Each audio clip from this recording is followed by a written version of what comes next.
Vanity project. It's a chart topper. Vanity. Midlife crisis. Midlife crisis. Oh, you whore! Not midlife crisis. Midlife clarity. They're arrogant. Nice if you like. Midlife clarity. Menopause. Oh, menopause? Your little vanity project. I'm losing my edge. It's a vanity project. I stared into the abyss. I'm losing my edge. A cash grab vanity project. That little vanity project. It's tremendous. I love it. It's just a vanity project. Ross, Alan, you're in fine form. I'm fit as a fiddle. Do you know what you are? No, I don't. I'd love to hear. An obscenity of handsome. Thank you. That's very, very kind. I'll take that compliment. How does Ross do it? Let's find out. It's fit and trim and take it away. Bits A.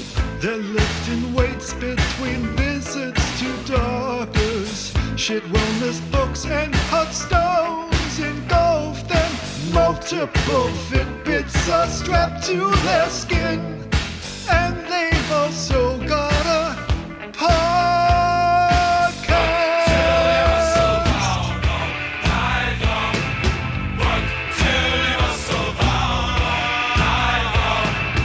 So how are you? Better today, actually. Thank you. Then Well, I have been sleeping very, very poorly for the past couple of weeks, and I've been trying to work out why it is. And it's because since I came home from my most recent flowchart making holiday, I had forgotten to use my dream snorkel. Oh, I hadn't been using my dream no. snorkel for a little while. And so I was like, why how am I? did that not occur to you earlier? Because I packed it and I haven't really unpacked from that trip yet. And so it was kind of still in my bag. I wasn't front of mind. And so Erin mentioned to me that I hadn't used the dream snorkel because she says, you know, they're using your fancy dream snorkel.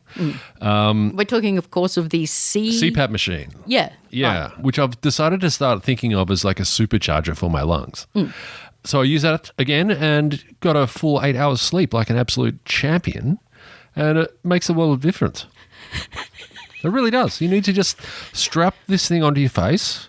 Does it have that effect of somnolence or slumber, I guess, is the word, Helen, on everyone? I don't know. The people that I know that have been prescribed them swear by them. As I said, mine fell off the back of a truck. It's like the Ozempic of sleep, right? Yes, it really is. Like, whenever you're around people who are using them, they're like, oh, no, it's so good, isn't it? No, it's fucking great, mate. Really, it's fucking sweet as. It's like a whole bunch of guys talking about Viagra on the sly. Yeah. Like, yeah.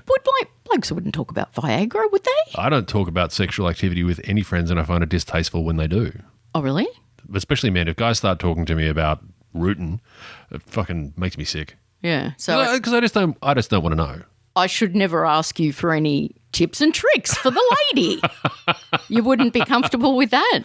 I might be in the abstract. I have asked other gentlemen friends before, and they're well. What's the word in German for it that I like? Fleischstäben, meat wand. Meat wand is the best German slang ever for penis. Fleischstäben. Oh, okay. And how do you bring them to a state of Gemütlichkeit?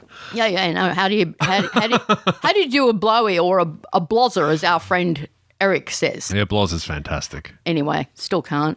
Every meat wand is different. Yeah. I would have to imagine. Oh, no. A few meat wands have responded very well. Well, okay, just go for scientific method. Try one thing and then try nothing and see if trying something is better than nothing. Methodical doubt. Absolutely. With your cock. Just destroy it with evidence. Can I tell you about my personal development project? Yeah, I'd love you to. All right. So you know how I'm unreliable, scatty, and either in a state of frenzied hostility, abject apology, or go away to bed and cry. You have a stochastic approach to time management. Yeah, I know. But like sometimes I get sad. Yeah. You know? People get sad. And it knocks me on the head. And I can't make any appointments on time or do anything. So I'm trying, and I've tried a few, some on your advice. Sure. Personal development techniques. So I have developed one of my own just to see if that is working. Has it got a name? Is it like Yeah. the razor method? It's provisionally called Don't do you, Debbie Downer, a strength training program for the SADs. So, like, every time I feel a negative emotion, like there's a stimulus around me that makes me feel negative, Yeah. I look at the source, Yep. like say there's an apocalyptic grey cloud Sure. above us, which there pretty much is. But you got to look for the silver within. So I'm trying to do that. So it sounds like you're reinventing acceptance and commitment therapy. I don't know what that is.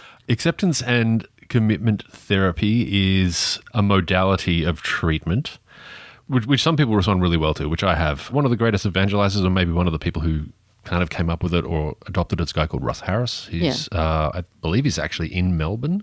But the idea is that when there are certain types of feelings or emotions that come up, rather than responding to them, you go, oh, that's this. Oh, yeah, absolutely. I'm just gonna. So if somebody makes me mad, you go, yeah, I'm currently mad. Oh, no. I might just sit with, okay. Yeah, and then you just put it to one side. I mean, every shrink that I've ever had has said, like, you feel a pang Yep. and you acknowledge it. Mm-hmm. That didn't really work for me. Yep. Like, I was just acknowledging feelings all day, which... Yeah, I just don't have this much time for acceptance. Yeah. I mean, in the greatest movie ever made, Mean Girls, the original, not the shit musical, I just have so many feelings. Everything happens so much. But thank you for taking me seriously. Of course. You really, really shouldn't. But, I mean, yeah, I got, like, throughout my life, oh, you're so negative. Why don't you look on the bright side? So I thought... Okay, one of the things in my life, it's just like everyone has got a little personal bugbear, right? Mm-hmm. Yours is Hillary Clinton. Well, no, it's more genocidal slaughter. Yeah. I don't know why, but there's just something about it. When I hear about it or learn about it, I'm like, I feel sad. It harshes your mellow a little bit. Oh, I can't. I can't. I haven't watched.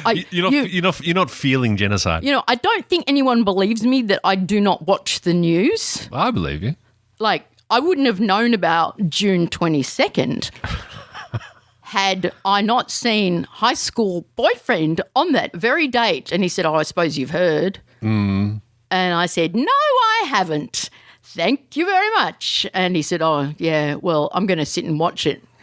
And, oh, right. So what happened, you may recall, on June the 22nd, 14 bombs from a United States source, manufactured proudly in the US, went down on one suspected nuclear enrichment facility.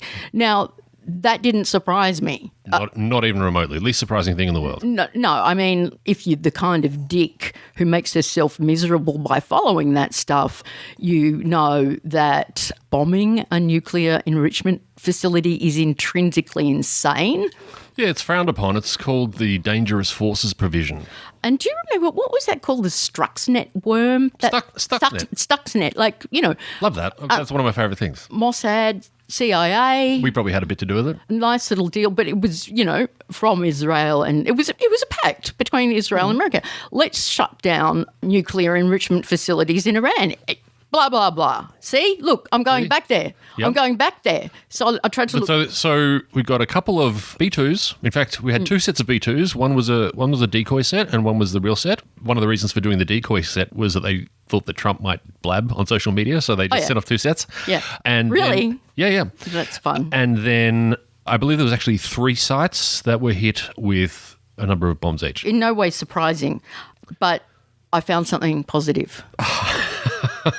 I've had a couple of great ones, but I think I know what yours was. Go on. Well, I love a good title. I love a good name. Yes. Like what is a really good name for a product, for example, that you think, oh, righto. Oh, see, or a shop. Yeah, so I always like things that are called Mr. Something, Something King, or Something Man. So if I needed to buy a mattress, I would go to Mr. Mattress, Mattress King, or Mattress Man. That's what I would do. If I needed to buy an engine, I would go to Mr. Engines. Yeah. Engine King or Engine Man. That's what I would go. Yeah. Same with souvlakis. You go to Mr. Souvlaki, Souvlaki King, or Souvlaki Man.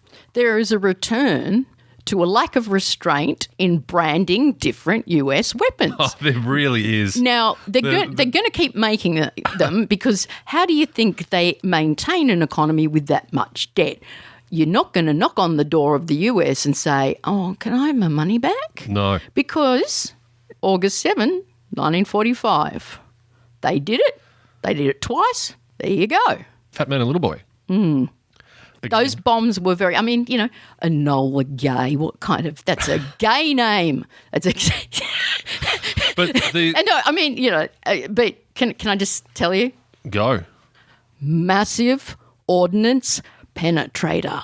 So I think Massive Ordnance Penetrator is good. Come on, it's fantastic. I think it's good. I think they had before that they had the Massive Ordnance Airburst, which was the one they used to clear out the caves in Tora Bora. But come on, Penetrator. Like Penetrator's fantastic. A return to really phallic naming. Have you seen it? No, because I try not to upset myself. You heard just what happened. I fucking go somewhere. I don't want to go back there. I don't want to watch it. So personally, very interested in that particular weapon because it's really cheap. Yeah. It's very, very cheap. They only cost $26 million each. Yeah. So which is nothing. Oh, look, anyone who says that they're actually actively repulsed and not in any way fascinated by the machinery of death is a liar. Incredibly interesting stuff. So we got to see a lot of people say Massive Ordnance Penetrator, which I think was interesting television. It buoyed my spirits. But what really got me was seeing a lot of people not able to say bunker buster and bunker busting. See, so we had a vocabulary. lot of journalists going, and we had, what did we have today? We had Buster Bunking. Yeah. Buster Bunking, which I think, Buster Bunking is a good name. Buster Bunking, I reckon, is somebody that I'd probably go and see at the comedy festival. Yeah. It's also the kind of fun naming that I'd give to any project. Now, because you're a private schoolboy, apparently. However, I was going to see if we could get through one episode without mentioning it. Seriously, you are the nicest private schoolboy I've ever met. I got beaten plenty of times. In my fucking life. And you're not especially No. Right. Like, you don't make me feel like you're intellectual inferior or you're subordinate or anything like that. Like, you haven't got that thing. I've aged out of that, I think. I'm sure I was like that when I was younger. Really? Oh, yeah, absolutely. Complete prick. I like doing things like that. I like putting words like that together or hearing them because it really repulses private schoolboys and private schoolgirls and the investor class, And I just think, fuck you. And there was the age of like real euphemism in war, right? Like torture, advanced interrogation technique. Enhanced interrogation techniques. But upsize it, do the language of aggrandizement like McDonald's. You want some honesty in things. I would like some honesty. I think snatch and grab is a lot better than extraordinary rendition. Yeah, absolutely. Right? A snatch and grab operation is like, all right, I get it. An extraordinary rendition, that's what Whitney Houston used to do. Yeah. Try and say rubber, baby, buggy, bunker buster. Rubber, baby, buggy, bunker buster. Well done. Well, I am a broadcaster. But not for long because I refuse to use euphemistic language. Why veil the ugliest things in human history with a nice name? What do you want instead of Holocaust? Like, seriously, how can you use ethnic cleansing? Like, that just makes me so mad. But then again, SS, nice uniforms. It's working really well for me. Oh, it's going really well for you. You're going to get into PJ O'Rourke territory at the moment, who's like, yeah, everybody talks about the SS, but nobody has a sexual fantasy about people in any other uniform. What about nurses? Yeah, good point. Yeah. I think we need to go to something calmer. That might be good. Because, I'm losing my shit. Please email us here or email me. I am beautiful fairy princess at vanityproject.skin. Tell me your favourite names for violent events, weapons of war, anything like that. Just email lots of news articles because she's not. No. Like, I genuinely can't watch the news. And I'm sorry about that. Just pretend that I'm a lady who's had a baby, My mum, as soon as she had a baby, she said, I'll never ski again. Not that she had up to that point. But she did not ski. And no soft cheeses. Yeah, something happens to you apparently when you have a baby and you don't want to put yourself in danger and you don't want to watch sad things on the news. That's me. I've had a baby. Bitsy, play the song. Shit. All of these new things are shit. Shit show and Egypt know it. Their taste's impeccable. Always believe them. Notes, appreciation, acknowledgement, and critique of cultural goods. And I know a man burdened by too much handsome who went to see the film that he's been waiting for. And that man is sitting right here. You may know him as Ross. Helen, as I believe I've told you before, when everybody else was caring for their sourdough starters during lockdown, I decided that I would just become a connoisseur of zombie films, of all zombie media, really. A lot of people started collecting things and appreciating things. I started forcing all zombie media into my head as much as I could possibly find. And we talked about this in the past. But that makes absolute sense. Yeah, it was great. It was a perfect thing at the you time. just think like, I can't breathe the air of the apocalypse. Yeah, it was perfect. So, yeah, what else are you going to do? And so, I've got a good appreciation now of zombie media. I think that one of the great zombie films is both Australian versions of the film called Cargo. I think that's a magnificent film. I really enjoyed a bonkers one on the Sci-Fi Channel, which is called Something Z, Z Nation, which was just absolute crazy town. But I was really waiting for the next installment of the 28 time period later films. Yeah. Because the second one ends with everybody kind of rushing out of the Channel Tunnel about to take over Paris. And they were meant to Everyone, all zombies? Zombies. Yeah. Zombies managed to make it across the Channel Tunnel. Why didn't they just close the channel? That is the first thing you would do, right? You wouldn't leave it open at all. You would flood that thing. But You should be in charge. I should have been in charge. We'd have good names for bombs. I was yelling at them to just flood the channel, but they wouldn't do it. And so that ends with zombies running towards the Eiffel Tower. And there was always going to be another film coming along. Yeah. And it was meant to be set in Russia. And then it just never got made. Well, you can't do positive depictions of Russia. No. You know they have an office of Russophobia? And there's an officer, or there was, I don't know because I don't read the news and I no longer write it, but I've spoken with the representative at the embassy in Canberra. Okay. He was that guy. Who was trying to put like positive thoughts of Russia out into the general populace. Yeah, didn't have much luck. When was the last time you saw a tolerable Russian on screen? Good question. I would probably say in White Lotus, everyone's in love with Russian bartender. Oh, okay. Yeah. But he turns out to be bad. But sexy. He's like sexy bad, so, Just like Vlad. Exactly. But anyway, so that Russia film never got made, and over the course of the past 6 months, we've been seeded with the idea that 28 years later it was going to come out, and it did. And Helen, zombies have got the biggest cocks. That is fucking ridiculous. Completely unsurprising. So when you look at a neon sign for too long and then you close your eyes and then you open them up and again, and when you close your eyes, you can see the reflection of the neon sign is burned into your retina. I've been like that with this zombie's cock for, it's almost a week since I saw the film and I can't not see it when I close my eyes. I totally get the zombie thing. I totally get it. Like 19th century accounts of what was happening in the Industrial Revolution. Like, of course, a lot of people were interested in what the folk were doing in factories and what the factories looked like, which was apparently terrifying.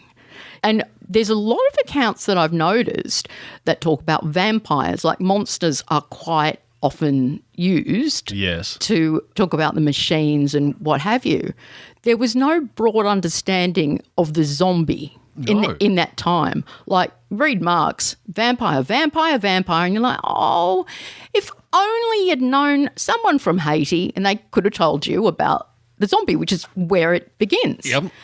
It's terrifying because it's a human stripped of all their humanity, driven either by a virus. Or a massive desire for brains. But it's sort of like, it's terrifying to think that we could be stripped down to nothing but urge. Yes. But if we were, we'd have big cocks.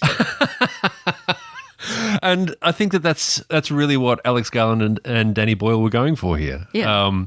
Does Danny Boyle direct those movies? So Danny Boyle did this one, and I believe he did the first one. Alex Garland wrote them. Danny Boyle, Trainspotting, the very, very good opening ceremony of the British Olympics. Did Danny Boyle do that? Yes. Yeah, he did. Yeah. It was so good. I looked it up. So I won't really ruin the film apart from to say that, it's 28 years later, so and there are still zombies, so obviously zombies be fucking. Making zombie baby? They're making zombie babies. Well, they're making babies. Are the babies zombies yet? That's hard to tell. I'm not going to ruin that for you, Helen. Maybe they are, maybe they aren't. Maybe they're dinner. Maybe, exactly. They could be a whole range of things. Not the only species that eats the I young. have, because I've seen so many of these types of films, I can tell you the films that it is influenced by. Yeah. It is very much influenced by The Last Man on Earth, which was a book, and then I think it was a Vincent Price film. Then it was remade in the 70s as Omega Man, Oh, yeah. which was subsequently remade as I Am Legend, Yeah. where they changed the ending. But the idea, if you've seen any of those films, that's kind of where it's going. Yeah. But great film. Ralph Fiennes is a delight in it. I love the fact that he obviously got to a particular point in his late 40s where he looked in the mirror and was like, oh, I'm ugly now. Yeah. He's leaned into it so hard, and I love Yeah. it. Like, basically, I think before he made Coriolanus, he's kind of been, oh, yeah, I've lost all of that pretty. Yeah. And it's just really absolutely loving being an ugly bloke. Yeah. Just loving it. Yeah. So I highly recommend that it is something that people see, and that is as much of it as I will spoil. Okay, is it good? Yes, it's very good. Okay. It's got a touch of the Wicker Man's about it. It's got, like I said, a touch of the Omega Man, and some interesting zombie shit going on, which is good. Hey, Bitsy, I need ya. They know it's business goose. For a very long time, I believed in something beautiful, and that was that the transliteration from Mandarin of the word that describes a penguin was business goose. Mm-hmm. Turned out not to be true because I looked up the internet and the chatty G's and my life fell apart. That's right. You made the terrible mistake of trying to verify something that didn't need verification because it was already good. It couldn't be made better by verification. So I encourage you to believe in fairy tales. I encourage you to believe that there's magic in everyone. Mm-hmm. I'm sounding like I'm about to go psycho, aren't I? A little. Yeah. Once when I was in a group therapy situation, they asked us, name a conspiracy theory that you believe is true. And you've got a room of people who are very in their heads, and there's a lot of people who are talking about things that they think are true. And they got to me and I was like, I don't have any conspiracy theories that I think are true.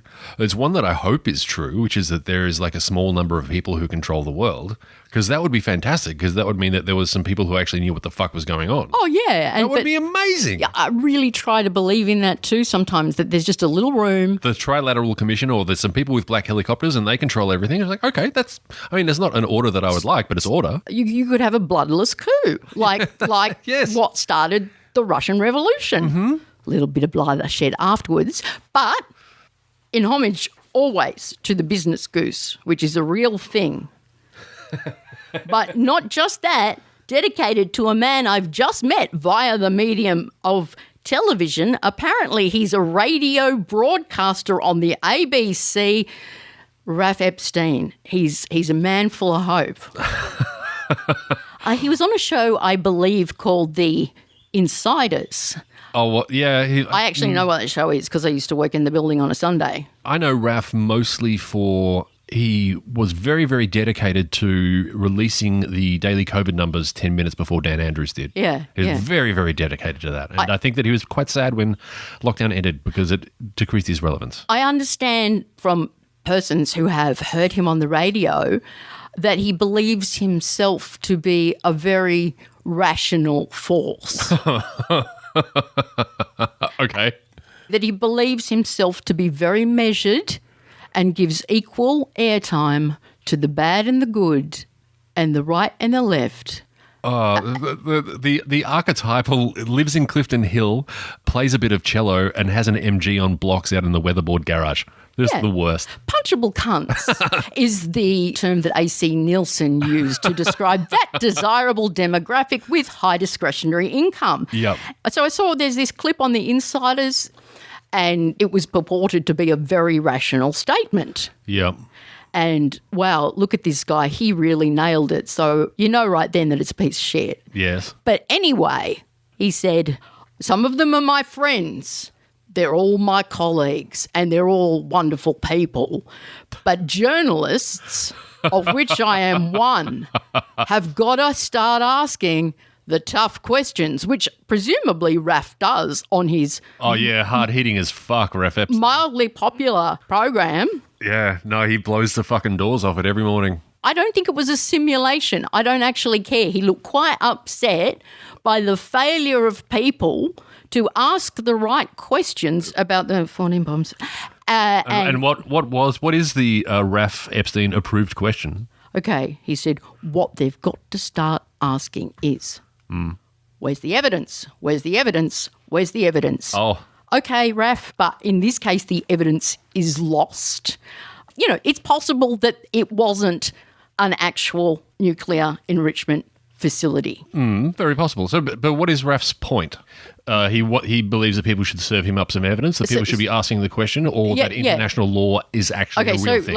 I guess, is there evidence that this particular facility was within a year or so of enriching uranium to the point that Iran had a nuclear bomb, right? Yeah. Now, where's the evidence? Well, it's kind of like... Don't make me get all Donald Rumsfeld here.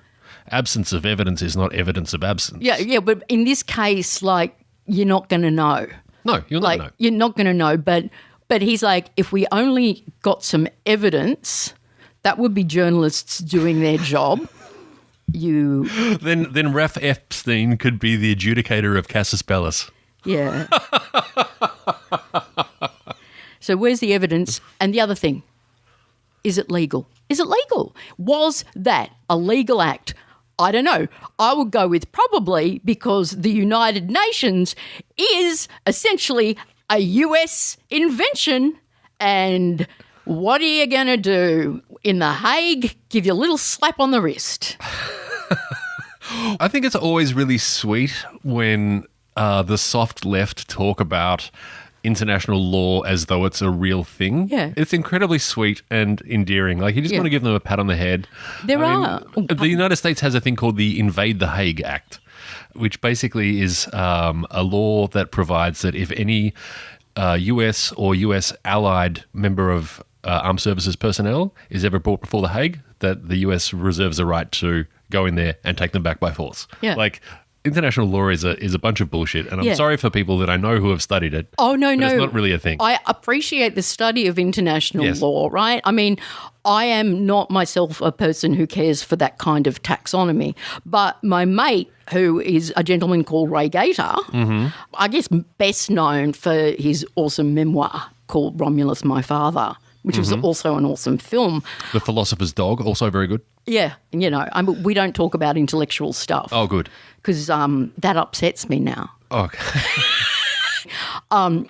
So I've attended some of his speeches and actually met some of his colleagues who believe that describing these ideals is an important work. And I won't go into it because, A, I can't really remember why, and B, I bore myself to tears, and you who are listening to Vanity Project, and thank you very, very much. But the end thing for all of these people who talk about the idea of international law being a thing is that you have to ask them what remedies would be provided. And the only remedies that are ever provided in international relations are warfare. That's it. Yeah. So you either get it now or you get it later. Yeah.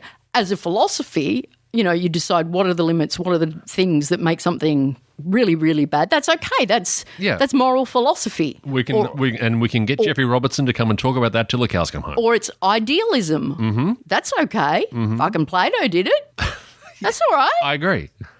I mean, apparently quite an important guy. Plato loved caves. No, he didn't. He would have used a massive Ordnance penetrator on them. Yeah, on the shadow. Oh, fuck. That is a really wanky reference. There is absolutely no need to read fucking Plato.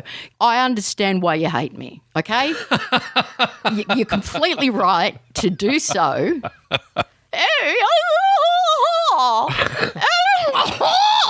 They're looking at me in the shadow of the cave. So, Oh, and I have a funny story about Immanuel Kant.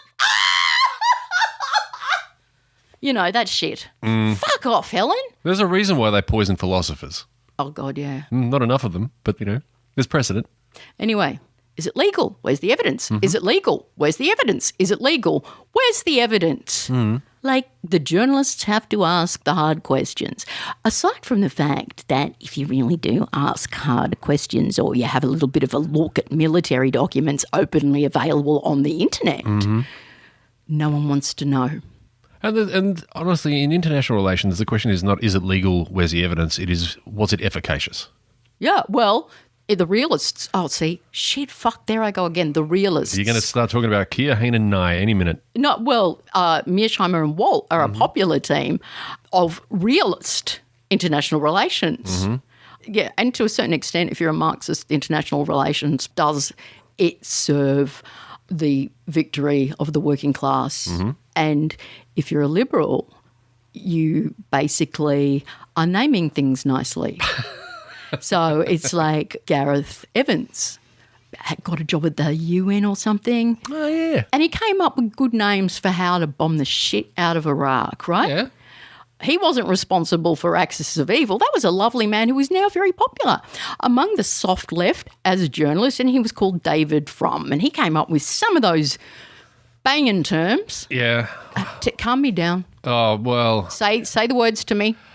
hang on. Oh, no, yeah, do it in the sexy voice. Massive ordnance penetrator. See, it's starting to work. Yeah. What the fuck was I going on about? Who cares? I certainly don't. It's not ADHD. It's a choice. Doll, Yes. you've got a flowchart to do. I do have flowcharts to do. I've got flowcharts to do, and I actually have Zendesk tickets to categorize. I don't know what that means. And you are all the better for it. Yeah, but let's hope liberal democracy is true. Thanks, Helen.